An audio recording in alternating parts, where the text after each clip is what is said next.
Hey everyone, welcome to Odds of War. It's me, Matt. I am doing a little bit of a hobby video and sort of like a sit and chat, mainly because I think it's important in this hobby to spend time doing the hobbying side. And, you know, it's always good to have sort of a sit and chat and think about different things related to the hobby. So today what I'm doing, I've got a fair bit of resin to work with between some Seraphon stuff and I've got a couple orc things. Really just one orc thing. It's Boss Snickrot, he's the commando guy.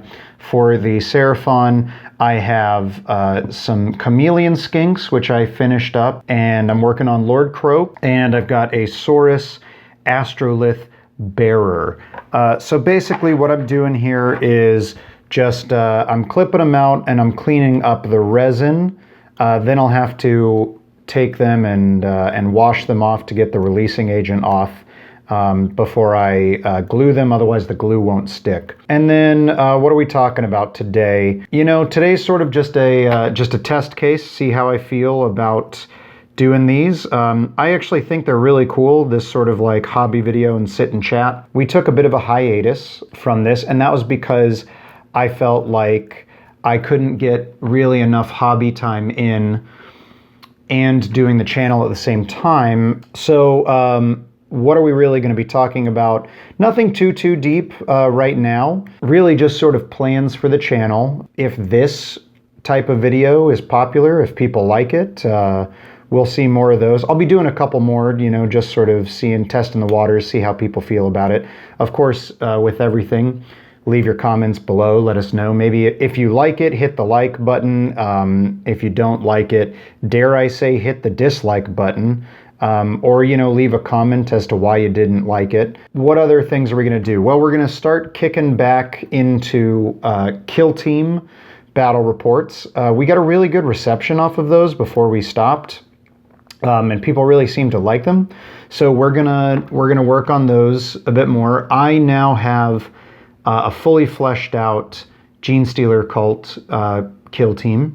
So, you know, more than just the starter box was. So you'll see those guys more. Of course, I still have my orcs. Those are never going away. And we'll be bringing on some more guests, some friends of mine that have real nice armies and stuff like that. So we'll see. So you see more kill team battle reports. Also, we're talking about moving into full 40K battle reports. Actually, later this week, I actually have a game scheduled with a good friend of mine, Anthony.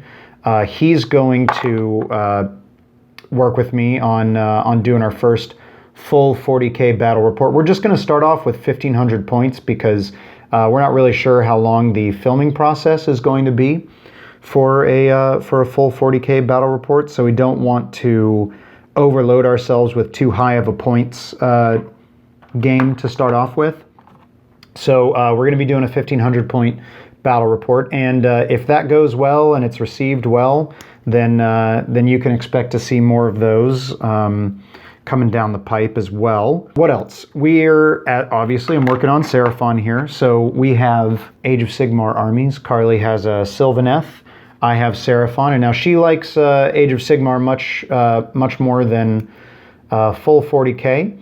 So we'll be looking to do those. You'll probably see her make a bit more of a return to this channel when it comes to this Age of Sigmar stuff. Then I've been thinking about dabbling into some other things. You know, there is like the Shadespire, like the Warhammer Underworlds. It's like the card game, and that's really small and easy to get up and running. So, you know, we'll see how that goes. We'll see if that's something that we can get going.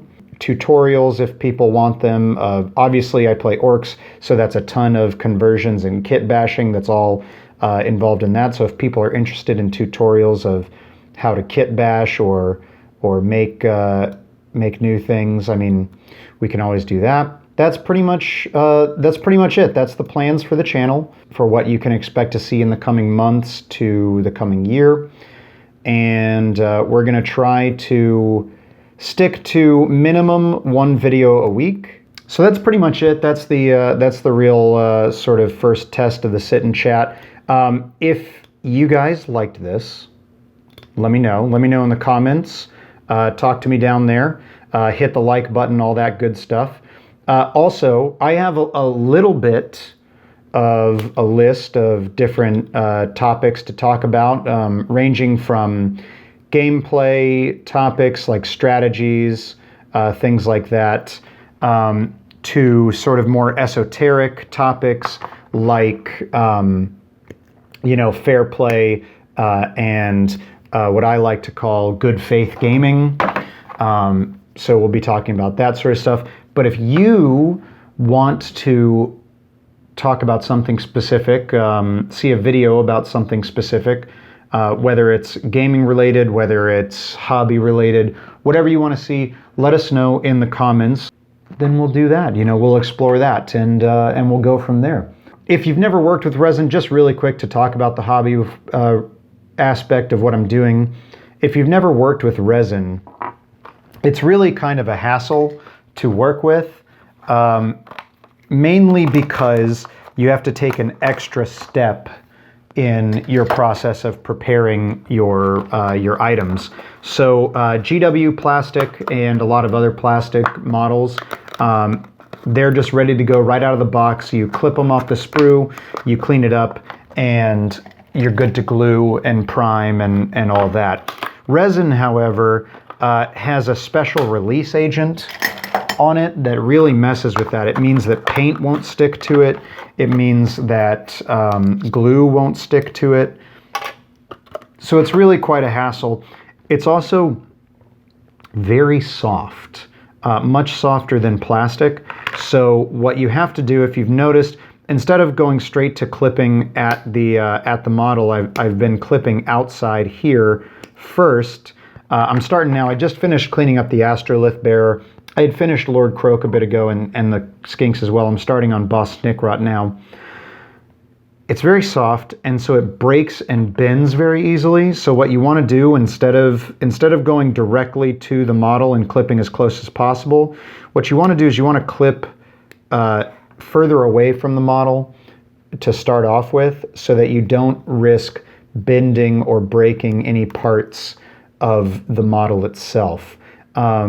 You can't, well, you might be able to see it down here at the bottom of Snickrot. He's got a million connections down here, all to his feet and to these little skulls. Well, I don't want to risk breaking off any of the actual skulls. So it's like I'm going to snip that off to get that separate from everything else, and then I'll come over here to snip this and get it a little bit closer, and then a little bit closer still, and then until it's so close that I need to move to my hobby knife and scrape away at it.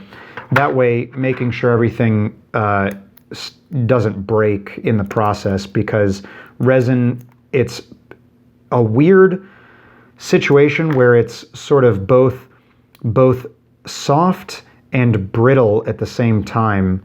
And so it's really a bit of a challenge to work with. I'd like to, a lot of people call, so Citadel calls it fine cast. A lot of people call it fail cast, because it's generally pretty bad.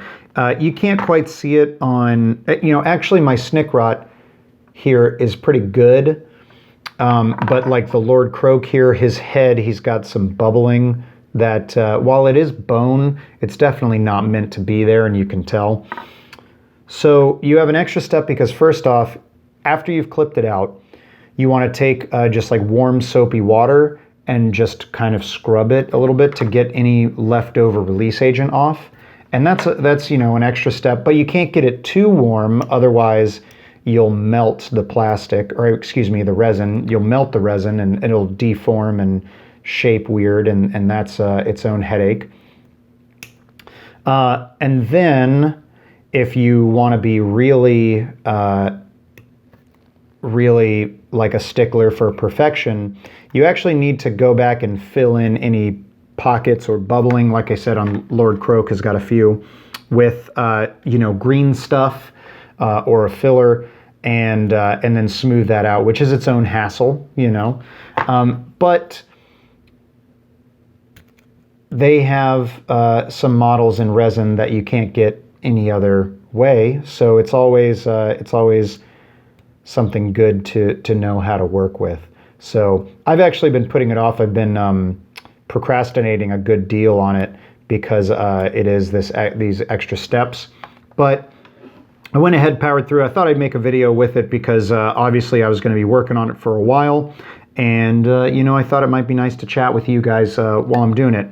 So there you go. There's the video. That's it. We made some good progress. We got the astrolith bearer all clipped out and cleaned up. We're starting on Boss Snickrot, who mercifully is very few pieces. Lord Croak and the astrolith bearer, unfortunately, are multi-point models there. So we really got to do. We got to be careful with those guys. But so you know, next time you see this sort of. Oh yeah, that's the other thing. I'm looking for a good name for this sort of segment.